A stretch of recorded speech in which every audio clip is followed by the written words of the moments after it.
Hello student, आज की इस वीडियो में मैं केमिस्ट्री का इम्पोर्टेंट ऑब्जेक्टिव क्वेश्चन बताऊंगा जो कि आपके बोर्ड एग्जाम में ये पक्का आएगा। इसी से सभी क्वेश्चन आएगा। आप इतना लिख करके रख लीजिए अभी से। आप 50% ऑब्जेक्टिव इस बार रहेगा और अगले बार भी था, तो आप 50 में 50% ऑब्जेक्टिव बना सकते हैं। यानी ऑब्जेक्टिव क्वेश्चन आप 35 नंबर में 35 नंबर पक्का ला पाएंगे। तो चलिए आज के इस वीडियो को शुरू करते हैं बिना देर गम किए हुए, क्योंकि आपका एग्ज़ाम जो है बहुत ही करीब है। इसीलिए मैं ये वीडियो लेकर के आया हूँ। चलिए वीडियो को शुरू करते हैं।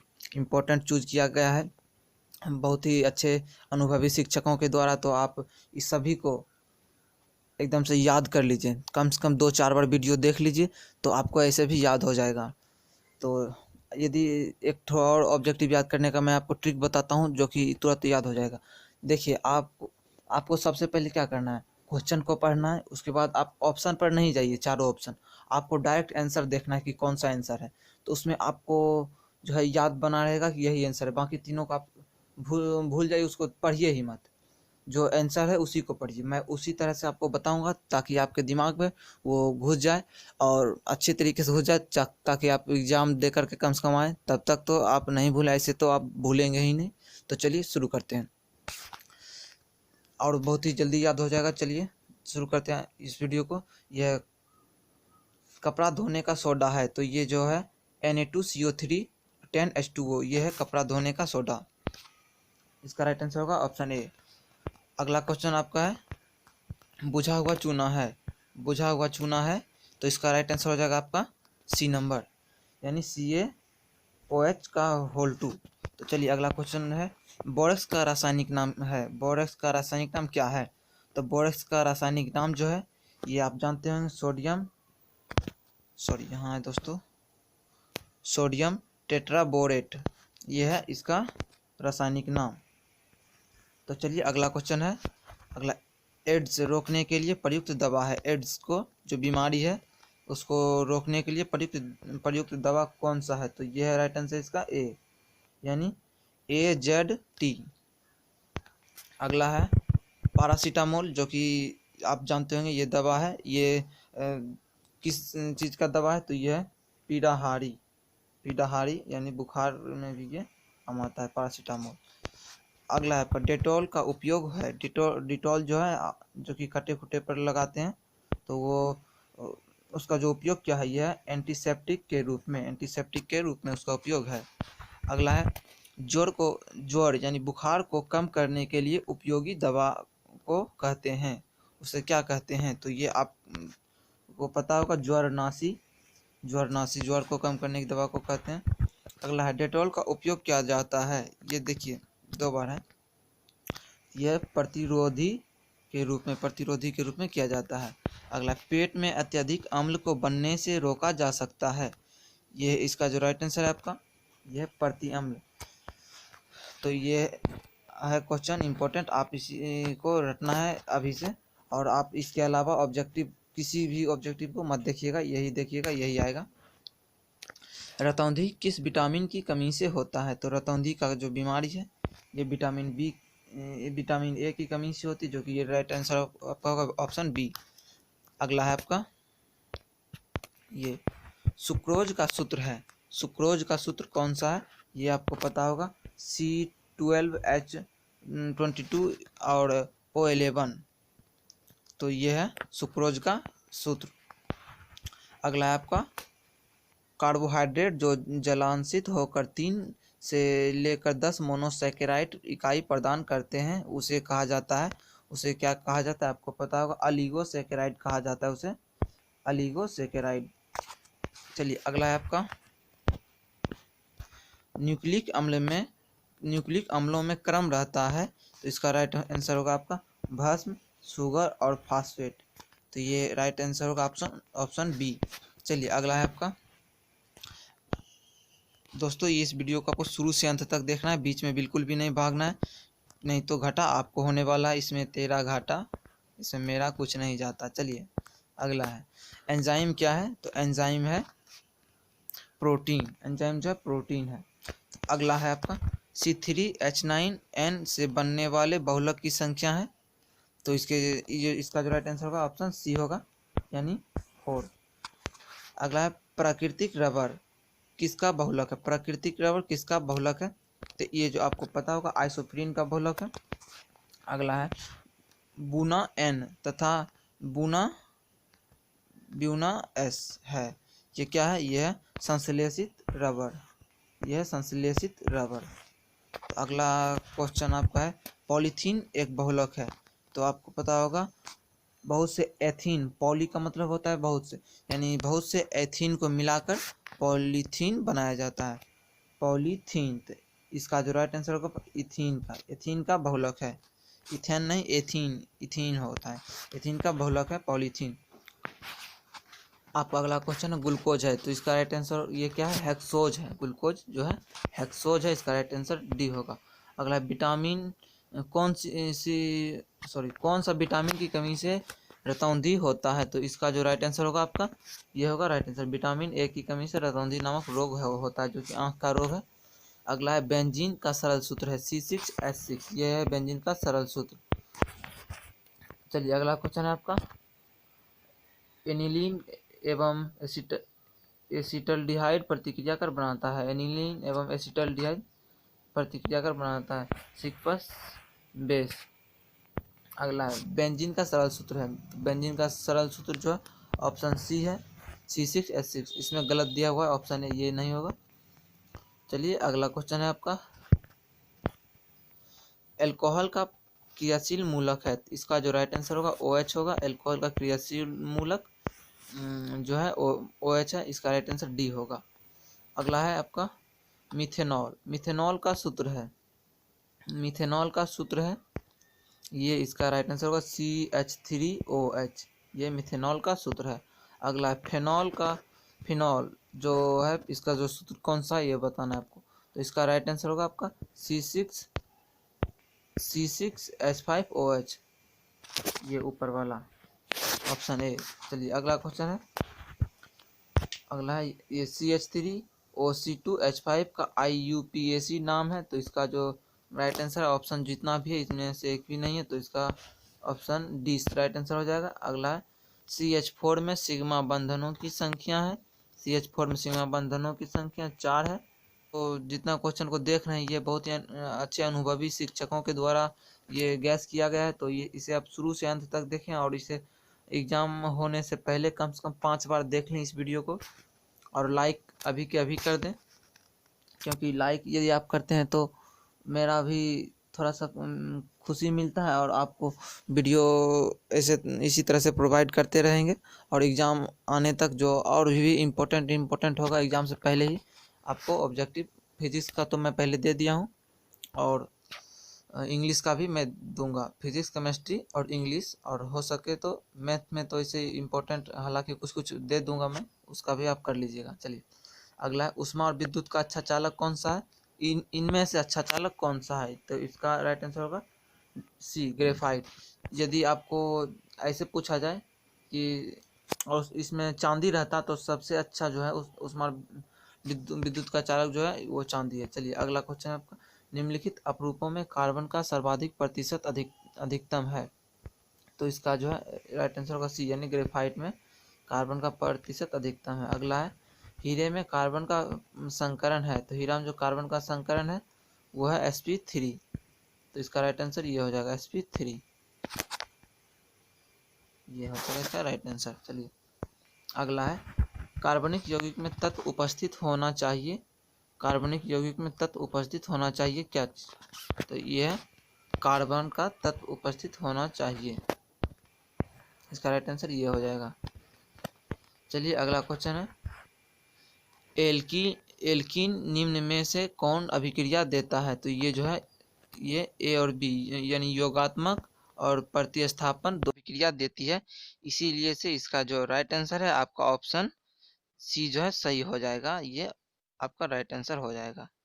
चलिए अगला क्वेश्चन जो है आपका कार्बन कार्बन एकल बंधन की लंबाई होती है, तो कार्बन कार्बन एकल बंधन की लंबाई जो होती है वो होती है ये 1.54 और एंगस्ट्रम, ये जो ए पर पावर 0 इसे एंगस्ट्रम पढ़ते हैं, तो चलिए अगला क्वेश्चन आपका है, कार्बन की संयोजकता होती है, कार्बन की जो संयोजकता है वो कितनी होती है, वो जो है 4 होती है।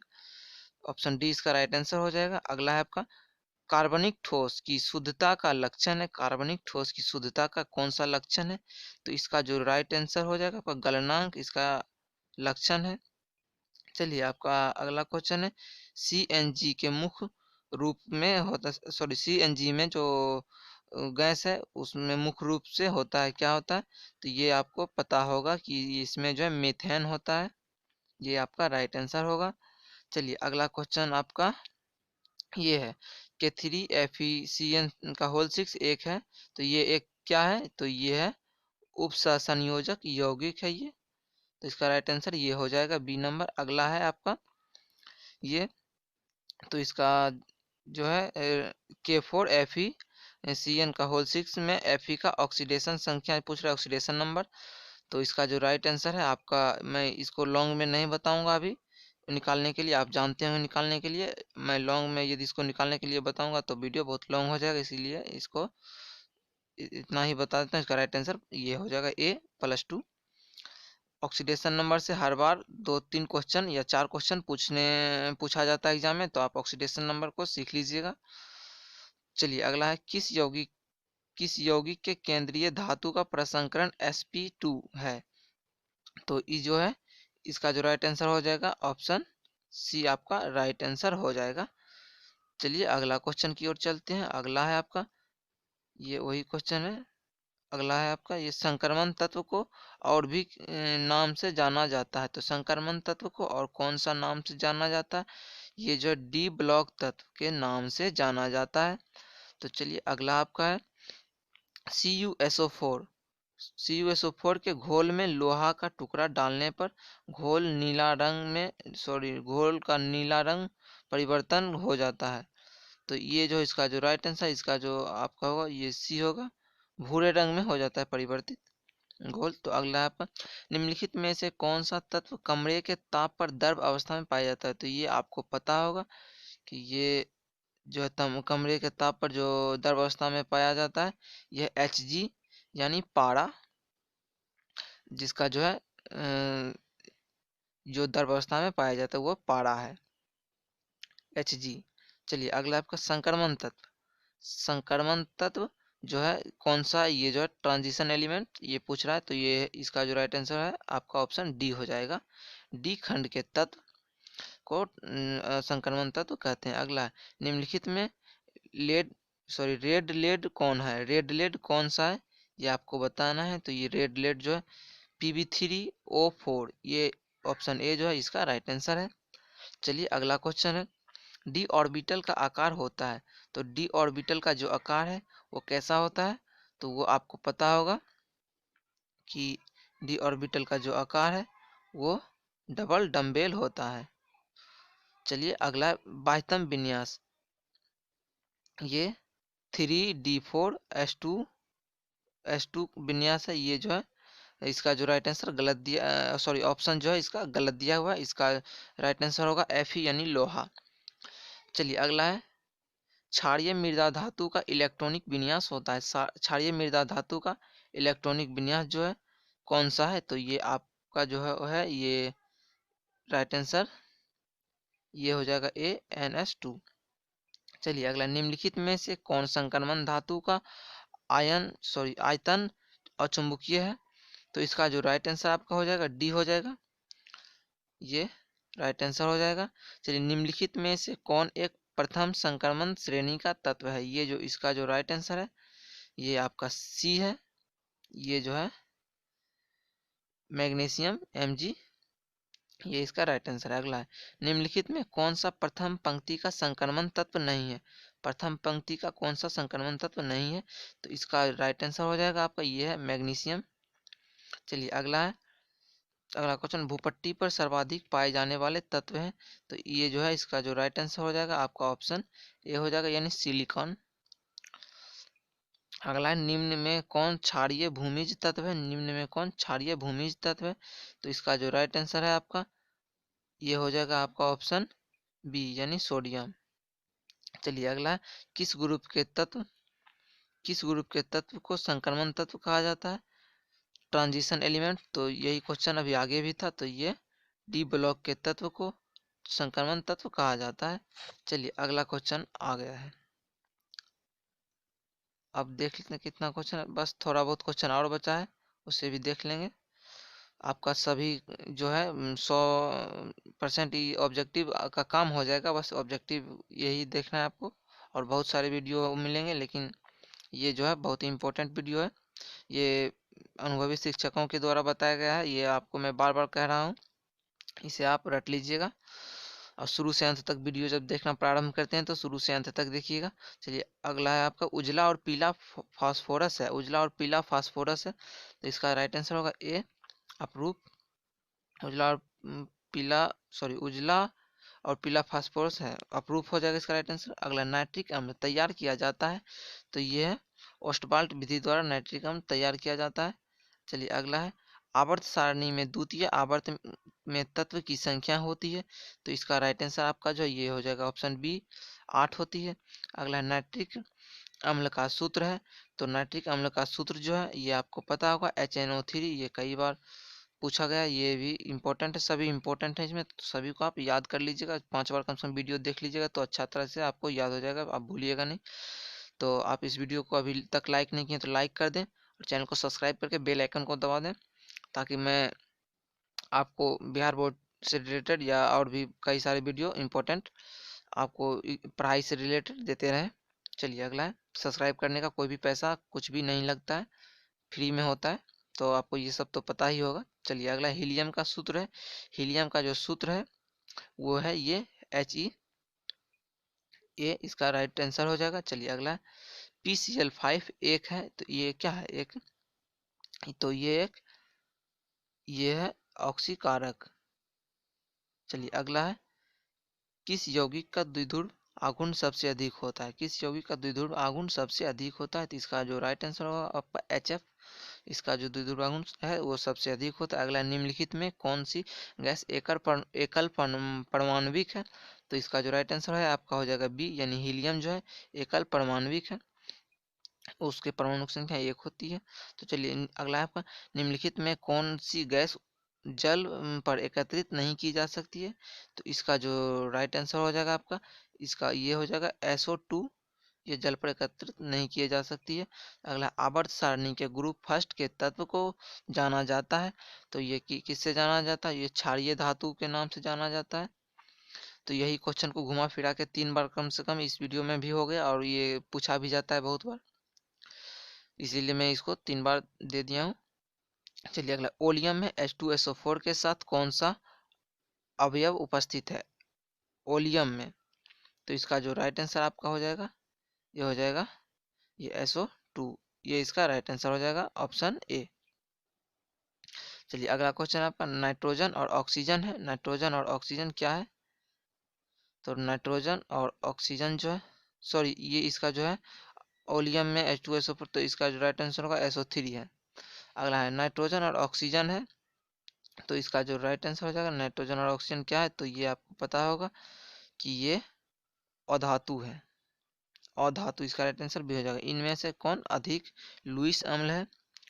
इनमें से कौन अधिकतम लुईस अम्ल है? तो इसका राइट आंसर सी हो जाएगा, Bl3, सॉरी Bi3 है। अगला है Na2SO2O3 प्लस I2, तो Y के स्थान पर क्या भरा जाएगा, यही पूछ रहा है। तो Y के स्थान पर जो भरा जाएगा, ये तो क्वेश्चन कटा हुआ है, तो Na2SO, तो इसमें भरा जाएगा ये बी नंबर इसका भरा जाएगा। चलिए अगला निम्नलिखित में सबसे प्रबल अम्ल कौन सा है? तो इसका जो राइट आंसर है आपका ऑप्शन डी हो जाएगा, यानी Bl3 सबसे प्रबल अम्ल है। अगला है SF6 में सल्फर का ऑक्सीडेशन नंबर, जो ऑक्सीकरण अवस्था है वो क्या है? तो उसका राइट आंसर हो जाएगा ए, यानी +6, इसका राइट आंसर है।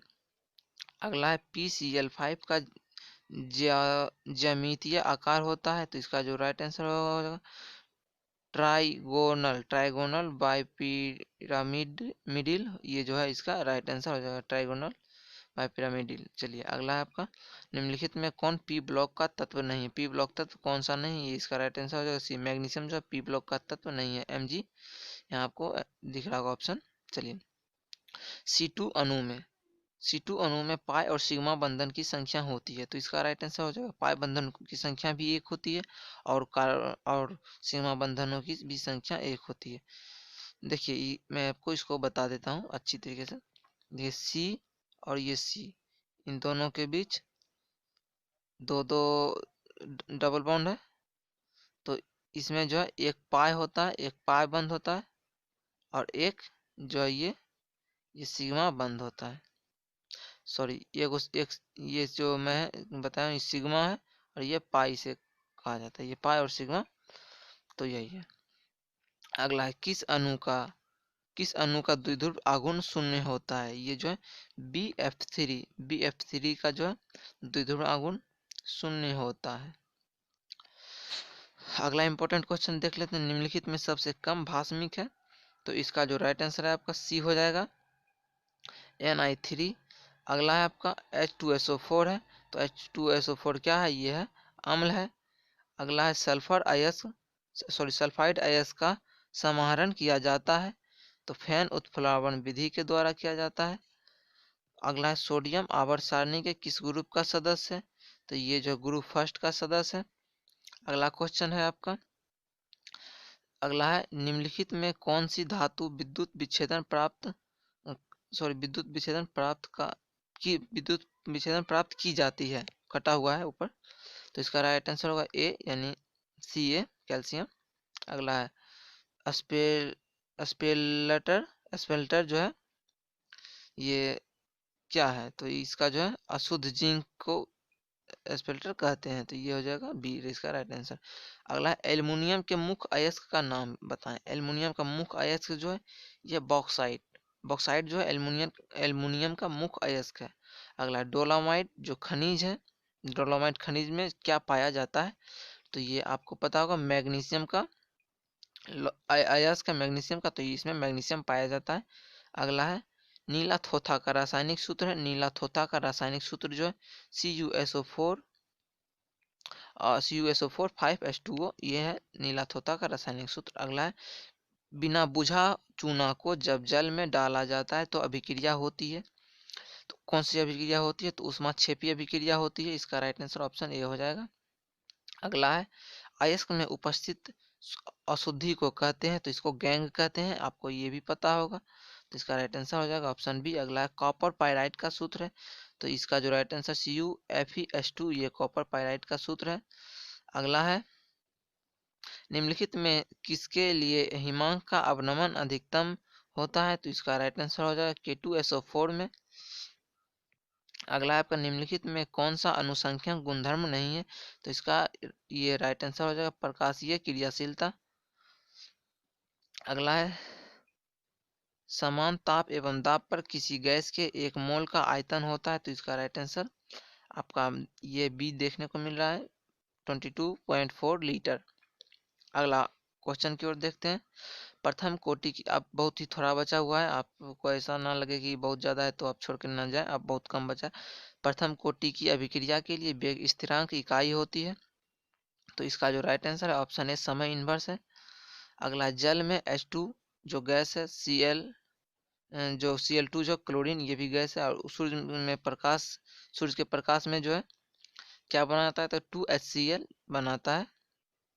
तो ये अभिक्रिया की कोटि क्या, कोटि पूछ रहा है, तो इस अभिक्रिया की जो कोटि है ये 0 है, इसका राइट आंसर डी हो जाएगा, ऑप्शन डी। चलिए अगला है आपका किस अभिक्रिया का वेग निम्नलिखित प्रकार से व्यक्त होता है?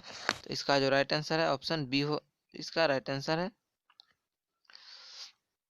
चलिए अगला है रासायनिक अभिक्रिया H2 और I2 जो उभयधर्मी है, ये HI का समान स्थिरांक Kp निर्भर करता है, ये किस पर निर्भर करता है? तापक्रम पर, टेम्परेचर पर करता है। फैराडे का विद्युत विच्छेदन का द्वितीय नियम संबंधित है, ये किससे संबंधित है? विद्युत अपघट्य के समतुल्य भार से ये संबंधित है। चलिए अगला आपका क्वेश्चन है, निम्नलिखित में कौन द्वितीयक सेल है? सेकेंडरी सेल के बारे में पूछ रहा है, तो लेड स्टोरेज बैटरी जो है ये द्वितीयक सेल है, लेड स्टोरेज बैटरी। चलिए अगला है आपका शुद्ध जल का पीएच मान है। शुद्ध जल का पीएच मान, ये तो बहुत ही मतलब बेसिक का क्वेश्चन, ये 10th में भी आप पढ़े होंगे। इसका जो राइट आंसर होगा 7 होगा। मानव रक्त का पीएच मान क्या है, तो मानव रक्त का भी पीएच मान 7.4 है। इसका राइट आंसर आपका ऑप्शन सी हो जाता है। चलिए अगला है आपका HCl और H2O में स्थिर क्वाथी मिश्रण को में है, क्वाथी मिश्रण में है। इसका राइट आंसर होगा बी, 20.2% HCl है। अगला है प्रासरणी दाब बढ़ता है जब तापक्रम बढ़ता है, जब टेम्परेचर को बढ़ाइएगा तो जो ये प्रासरणी दाब बढ़ेगा। अगला है आपका निम्नलिखित में कौन सा पदार्थ विषम दैवित दर्शाएगा, तो ये जो है BaCl2 ये विषम दैवित दर्शाएगा। चलिए अगला निम्नलिखित में कौन ऑक्साइड धातु की तरह विद्युतीय गुण दर्शाता है, तो ये SiO2 सिलिकॉन डाइऑक्साइड ये है जो कि विद्युतीय गुण दर्शाता है। अगला निम्नलिखित में कौन बेरवादार ठोस है, तो इसका जो राइट आंसर आपका यहाँ मिल रहा है क्वार्ट्ज ग्लास। बेरवादार जो ठोस है SiO2, इसका रासायनिक सूत्र है क्वार्ट्ज ग्लास, इसे कहते हैं। चलिए अगला HCP संरचना में पैकिंग प्रभाज होता है, तो ये जो है इसका राइट आंसर ऑप्शन बी हो जाएगा। HCP संरचना में पैकिंग प्रभाज होता है वो 0.74। अगला FCC के रवा के 100 ग्राम जिसका घनत्व D बराबर 100 ग्राम प्रति सेंटीमीटर क्यूब है और सेल एज 200 PM है, इसमें परमाणु की संख्या होती है। देखिए दोस्तों, यदि जो ये जो थोड़ा सा आप देखते होंगे कभी कभी मिस्टेक हो जाता है, ये इसीलिए हो जाता है क्योंकि मैं यूट्यूब पर जो है टीचिंग जो कर रहा हूँ, ये मतलब बहुत ही कम समय में हुआ है, अभी बहुत ज़्यादा समय नहीं हुआ है यूट्यूब पर आए हुए और इस तरह से वीडियो बनाते हुए, इसीलिए थोड़ा सा इसे हो जाता है। चलिए अगला है मूल क्रिस्टल तंत्रों की संख्या जो है ये है कितनी है, तो ये 7 है। मूल क्रिस्टल तंत्रों की संख्या 7 है। अगला BCC इकाई सेल में मुक्त खाली जगह का प्रतिशत है, तो इसका जो राइट आंसर है ये 32% है। अगला आपका एक धातु का रवाकरण हेक्सागोनल, ये क्या है, हाँ क्लोज पैक संरचना में होता है, तो धातु की कोऑर्डिनेशन संख्या होती है, तो इसका जो कोऑर्डिनेशन संख्या होती है तो ये 12 होती है या 12। इसका राइट आंसर ए हो जाएगा ऑप्शन। अगला निम्नलिखित में कौन से जोड़े में क्रमशः चतुष्फलकीय वायड और अष्टफलकीय वायड होता है, तो ये है ऑप्शन सी इसका राइट आंसर है। चलिए अगला क्वेश्चन है, ये तो बहुत ही इंपॉर्टेंट, इसको आप खास करके इसको रट लीजिए, घोर करके पी लीजिए जैसे पिया जाता है, कहीं आएगा ही आएगा, ये बहुत ही इंपॉर्टेंट है। अगला और ये 5 नंबर में भी आता है, 5 नंबर इसमें मिलता है, तो उसमें आपको इसको बनाना रहता है। नोमेरिकल्स में भी कई बार आता है, लेकिन उसमें तो कोई खास ज़्यादा चांस नहीं है पूछने का, लेकिन ऑब्जेक्टिव में पूछ सकता है, ये बहुत ही ज़्यादा चांस है। चलिए 96,500 कूलम विद्युत धारा CuSO4 के घोल से मुक्त करती है, तो ये 31.75। अब आपका जो है ये वीडियो समाप्त हो चुका है और ये वीडियो को आप अपने दोस्तों के साथ शेयर ज़रूर कीजिए।